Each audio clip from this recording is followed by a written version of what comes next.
Ekspor ikan tuna jenis tuna loin dan tuna saku perdana merupakan momen baik dalam meningkatkan ekspor produk perikanan di Aceh ke depannya.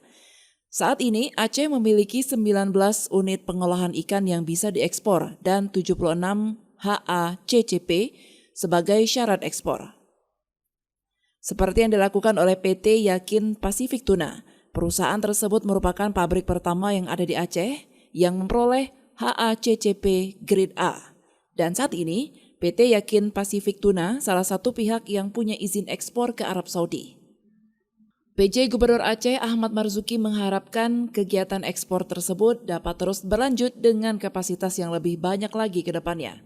Sementara Direktur Yakin Pasifik Tuna Banda Aceh, Almer Hafiz Sandi, dalam sambutannya mengucapkan rasa syukur dan bangga. Almer mengatakan ekspor 10 ton ikan tersebut merupakan prestasi bagi pihaknya. Ia menjelaskan pabrik ikan yang dikelolanya terletak di kawasan Lampulo, Banda Aceh sudah sesuai standar internasional.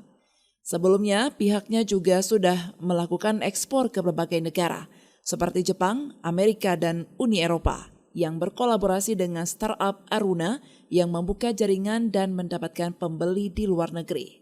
Saudi Arabia kali ini. Nah, mungkin Bapak juga perlu tahu bahwa perizinan ke Saudi Arabia ini hanya sedikit Pak yang memiliki di Indonesia, dan kita cukup berbangga menjadi salah satu di Indonesia memiliki izin tersebut, dan hari ini kita lakukan ekspor perdana. Hari ini kita akan melihat Pak, nanti salah satunya adalah kita akan melakukan inspeksi ke dalam. Mungkin tentunya tidak terlalu banyak kegiatan Pak, hanya sedikit laporan, kemudian kita minta ke Presiden Bapak untuk membantu kita di dalam melakukan penyegelan kontainer dan juga memasangkan segel kontainer, sehingga setelah itu kita bisa lepaskan kontainer ini menuju Belawan.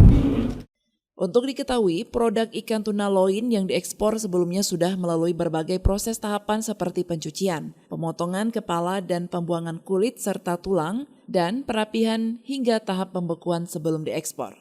Sedangkan tuna saku merupakan produk yang dibuat dari ikan segar atau beku yang sudah melalui perlakuan penyiangan. Pembelahan membujur menjadi 4 bagian, pembuangan daging gelap atau dark meat, pembuangan lemak, pembuangan kulit, perapihan dan pembekuan cepat dengan suhu maksimum minus 18 derajat Celcius. Dari Banda Aceh, Lala Nurmala melaporkan untuk Puja TV Aceh.